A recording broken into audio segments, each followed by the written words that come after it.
Microplastic. Microplastics. Microplastics are those small, often toxic particles that are the result of degrading plastic or consumer products. This is what I found in a cheap can of tuna when I looked at it under the microscope.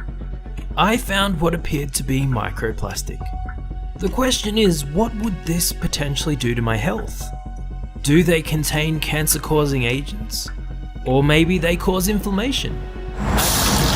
National chains like McDonald's, Domino's, and Chipotle all have something in common, according to new research: potentially dangerous chemicals found in the food. Dr. Lariah Edwards is the lead researcher of the study that analyzed fast food, finding phthalates and other plasticizers leaching into the food we eat. The chemicals are used to make plastic soft for food packaging, processing equipment, and handling gloves. Many studies have demonstrated how microplastics make their way into our bodies through food and water. However, researchers say microplastics are even tiny enough to enter the bronchioles and get trapped in different parts of the airway branches. Some numbers show humans could be inhaling the equivalent of an entire credit card's worth of plastic within a week. Researchers affiliated with the journalism organization Or Media tested nearly a dozen brands of water purchased in countries around the world, and they found some disquieting things. So what they did is they went to a number of countries, Asia, North America, South America, Europe, and they pulled bottled water that was available on the shelves and sent it to a lab in New York, had it tested, and they were looking for microplastics. Those are extremely tiny pieces of plastic, the thickness of a human hair, and in many cases they found them. In fact, in 93% of the bottles that were tested, brands that you know, Aquafina, Dasani, Nestle, the list goes on and on. International brands and not any brand in particular. Wow. All sorts of brands. In 93% of the bottles they tested, they found these microplastics. They're absolutely everywhere. We've got this growing evidence that the microplastic is a problem, that not very much has been done to look at solutions. What do we do about it? We need to start to take action. Since the invention of plastic in 1907, nearly every single piece of plastic that's ever been created is still somewhere on Earth, floating in the ocean, lying on the seabed, buried underground, or piled high in a landfill. And sure, it might be bad for sea turtles, but it's also extremely bad for you because of one thing: microplastics. See, plastics may not be biodegradable, but that doesn't mean they don't break down at all. Over time, plastic in the ocean breaks down into hundreds of thousands of tiny microscopic pieces called microplastics. And these microplastics do not just stay in the ocean, they get into everything: bottled water, seafood, salt, beer, even the air we breathe. In a study where they investigated the indoor air quality of 3 apartments, they found all of them to be contaminated with microplastics in the air. And they estimate that the average human inhales a credit card's worth of microplastics every single week. And these microplastics have been linked to a long list of health issues, including insulin resistance, reproductive problems, cancer, unexplainable weight gain, metabolic disorders, and neurotoxicity. Or in other words, they're linked to all the common problems we see in America today. But what's scary is that there's literally no way to avoid them. Even if the whole world stopped producing plastic right now, there are already more than 8 billion tons of plastic in the world. That's enough to fill 55 million jumbo jets. So plastic is not going anywhere anytime soon, and there's currently no safe way to get rid of it. Burning it releases a massive amount of microplastics and harmful chemicals into the air, burying it helps it break down faster, and dumping it into the ocean? Well, that is what got us into this mess in the first place. And if you're thinking, why can't we just recycle it? Isn't that the green thing to do? Well, you are sadly mistaken.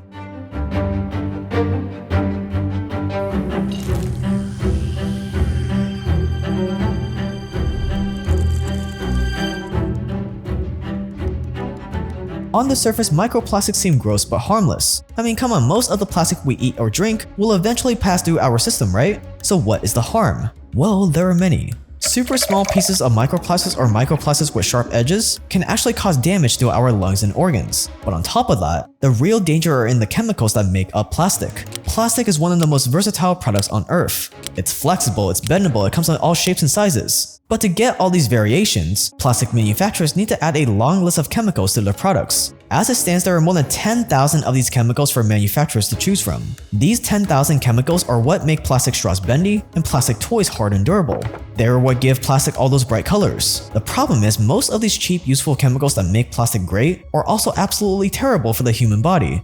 When we consume or inhale microplastics, we're not just taking in the plastic, we're also taking in all these chemicals used to make the plastic as well. Out of the 10,000 plastic additives commonly used by manufacturers, more than 2,400 of them are potentially dangerous. Some of these additives are better known than others. For example, BPA. BPA was one of the biggest plastic additives in water bottles and food packaging until people realized that it seriously damages your reproductive system along with your bone density and neural development. BPA also mimics the hormone estrogen. In men, that means a drop in sperm count, sex drive, and an increase in erectile dysfunction. BPA is also linked to a variety of cancers, ADHD, and obesity. The Cincinnati Cancer Center has found that levels of BPA in men's urine can be a sign of prostate cancer. Bisphenol A, or BPA, is an environmental pollutant used to make the hard, clear plastic found in many food containers. So when plastic manufacturers started producing BPA-free plastic, everyone thought the panic was over. But BPA was just one of those 2,400 toxic additives in plastic. What about the other 2,399? BPA ended up being replaced with BPF and BPS, which, surprise, surprise, those new chemicals are now found to be probably just as bad as BPA. The reality is, though, BPA got a bad rap.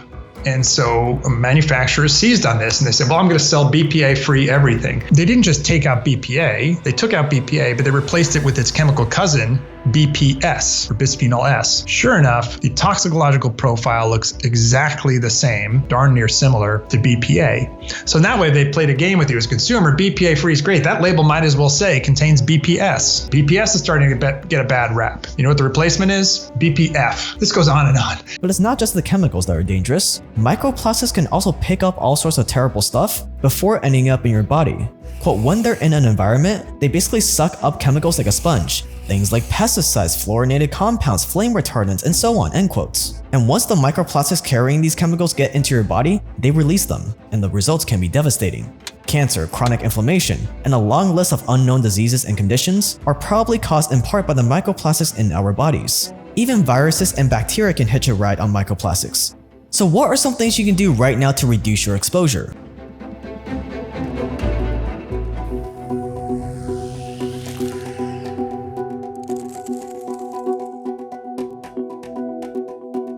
If you're still using a plastic cutting board or plastic kitchen utensils like a spatula, now is a good time to throw all of it away and opt for wooden or stainless steel versions. Another thing you can swap out right now are plastic bottles. And in general, you want to see what products you're in contact with on a daily basis that are plastic and replace them. Seriously, throw out the cutting board right now. Unless you want to be eating 7 to 50 grams of microplastics from it. Quote, on the upper end of the scale, plastic boards shed the equivalent to the mass of 10 red Solo cups worth of microplastics over the course of a year, end quotes.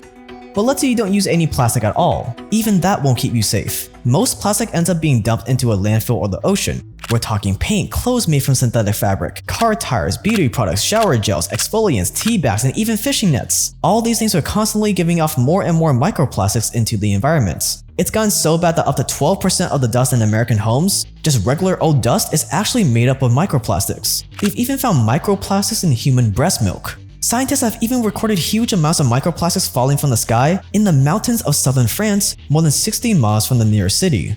And as we mentioned before, all the plastic that we've ever produced and will produce is here to stay. So unless we want to breathe in even more microplastics as the years go on, we need to recycle more plastic. We need to reuse more plastic so it doesn't end up in landfills or the ocean where it breaks down. The problem is recycling as it stands today is pretty much a sham.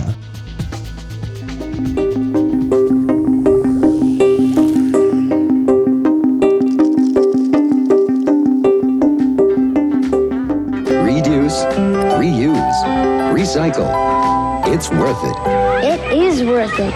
Only 9% of the plastic you recycle ever gets recycled. This is because recycling as it stands today is an extremely complicated process, and we're really limited in what we can recycle. With traditional recycling, you have to build a giant recycling plant that already takes up a ton of time and money. Then you're only able to recycle a tiny amount of the plastic waste out there, which means you're gonna have to spend a ton of effort sorting through all the plastic. On top of that, if the plastic is too dirty and contaminated, it can't be recycled. So then you have to wash the plastic. All of this makes recycling extremely expensive. To make things even worse, plastic is made from many complex materials. Just processing it all together is a very challenging job. So it carries a lot of negative costs because we have to clean it, sort it, wash it, and only later process it. Not many people think of washing yogurt containers, oil cans, shampoo bottle, or ketchup bottle before disposing them in the recycle bin. And that is why only 9% of plastic is recycled, which leaves the other 91% to go into dumps, be incinerated, or it ends up in the ocean where it breaks down into microplastics. We desperately need a better way to recycle, one that can tolerate more contamination, that requires less sorting and washing, and that is way cheaper. And one company working on the solution is called Aduro Clean Technologies, and what they're doing is super unique. Instead of focusing on the tiny amount of plastics that are recyclable today, Aduro is targeting the harder to recycle plastics. And they're doing this with a brand new patented chemical-based approach. This new chemical-based approach can be used on way more different types of plastics while being able to put up with more contamination.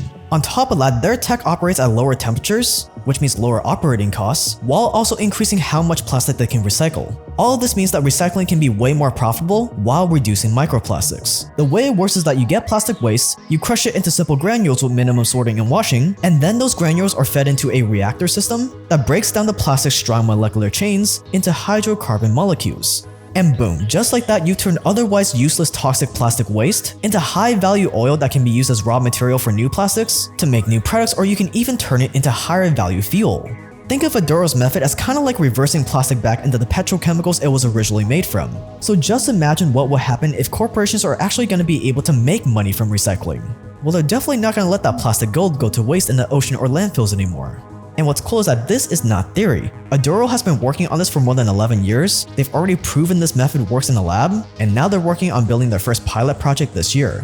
And they're not going to be holding this tech back just for themselves either. Once they're up and running, their hope is to license this new recycling method out. That way, if other corporations want to get in on this to make money, they can. Their idea is that the more companies that are using their tech, the better it is for all of us. And it would allow Aduro to hopefully scale way bigger way faster, compared to if they were to run the recycling plants themselves. Think of this as kind of like the McDonald's business model, but for this new way of recycling. Aduro wanted to be the paid sponsor of this video to help get the word out, and to let you know that Aduro is a public company listed on the stock markets. So if you think what they're doing is cool and you want to support them, you can check them out by scrolling down and clicking the link below. Scroll down and click the link below now. Full disclaimer and disclosures are linked down there as well. Stay dangerous and we'll see you in the next one.